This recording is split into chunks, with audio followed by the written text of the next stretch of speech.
This shuttle's only flaw was that it wasn't Garrick-proof. I'm Joey from Radio Free Coruscant, and this is the Romulan Shuttle.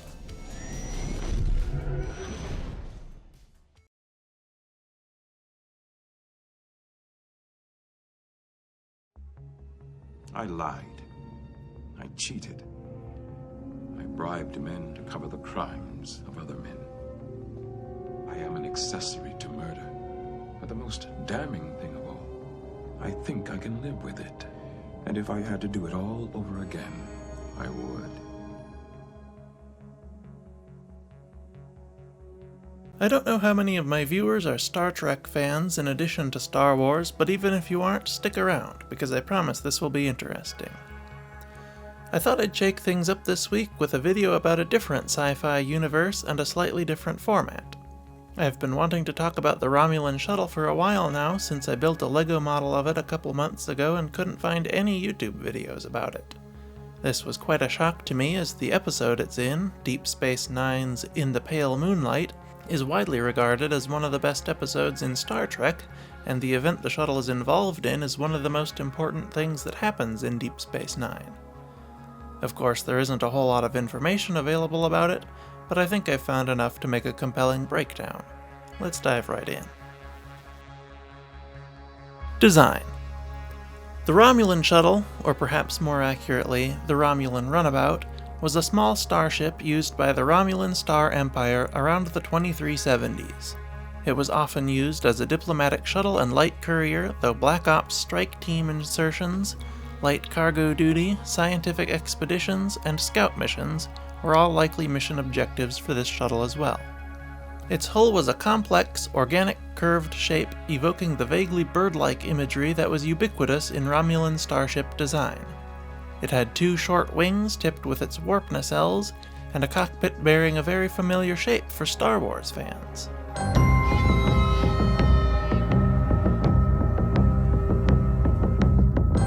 It had an entry door on either side of its neck, and some fan-made sources place a cargo door at the rear as well. Finally, it had a short, flared tail, possibly containing some kind of maneuvering equipment. Specifications.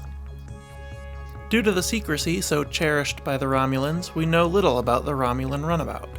All that is known about it is information gathered by the Federation's long-range sensors when these shuttles have passed close enough to the neutral zone to get a legible sensor reading. The shuttle was 24.2 meters long, 15.9 meters wide, and 6.6 meters tall. Its crew size was assumed to be 2, and it has been observed carrying up to 15 passengers. It had an estimated mass of 142.3 metric tons, and an observed maximum speed of warp 9.6. The shuttle was powered by the customary artificial quantum singularity used by all Romulan ships of that time period. It was supposedly armed with 6 disruptors and 2 photon torpedo launchers, though where any of these weapons were is a mystery. Its impulse engines were also invisible. Perhaps these and the weapons could be concealed when not in use. Finally, it was also equipped with a cloaking device.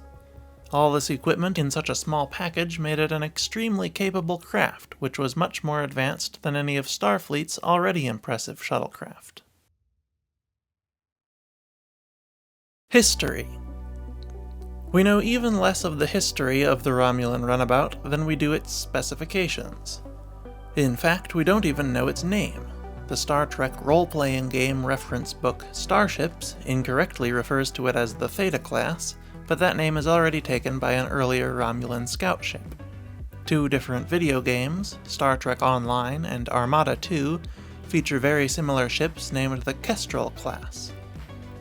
The ship from Armada 2 had an identical model, but it was scaled up to a size capable of carrying 500 troops, and so was clearly not the same vehicle despite its resemblance.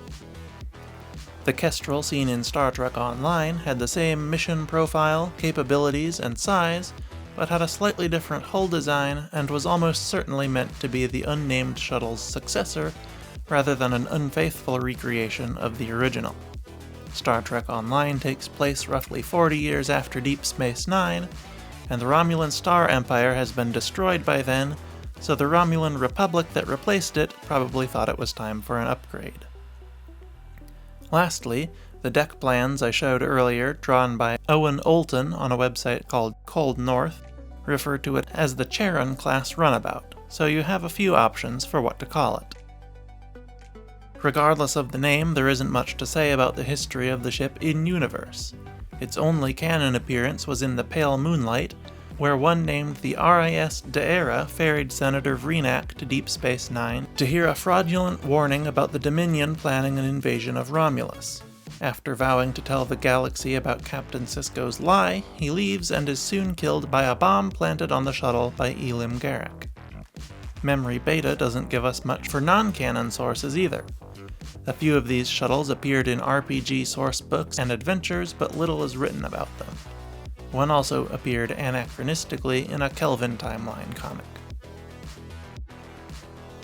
Behind the scenes. You would be forgiven for thinking that this ship is kind of boring, with only one brief appearance and not so much as a name.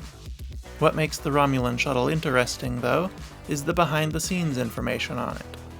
The ship was designed by master ship designer Doug Drexler, and the filming miniature was built by Tony Meininger. As far as a physical object goes, the shuttle was unremarkable, other than looking really cool. However, what makes it so significant, and so interesting that I wanted to make a whole video on it, is that it was the last physical studio model ever built for Star Trek. CGI ships were already commonplace in Deep Space Nine at that point, but VFX supervisor Gary Hutzel preferred traditional visual effects and requested that Drexler build one for the scene with the shuttle landing at the station.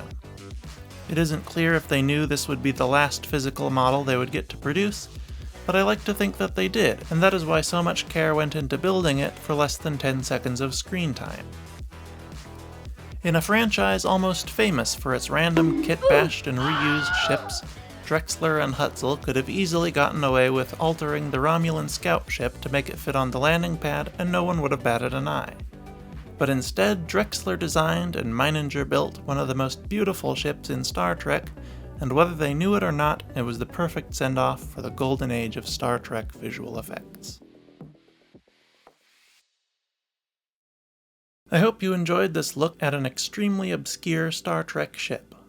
If you're a Star Trek fan and would like to see more videos like this, let me know in the comments and drop any ideas you have for a ship you'd like to see a breakdown of. If you're more of a Star Wars fan and only watched because you like the channel, send this video to any Star Trek fans you may know. In either case, or if you like both franchises equally, thank you for watching, don't forget to subscribe, and I'll see you next week. RFC, out. Computer, erase that entire personal log.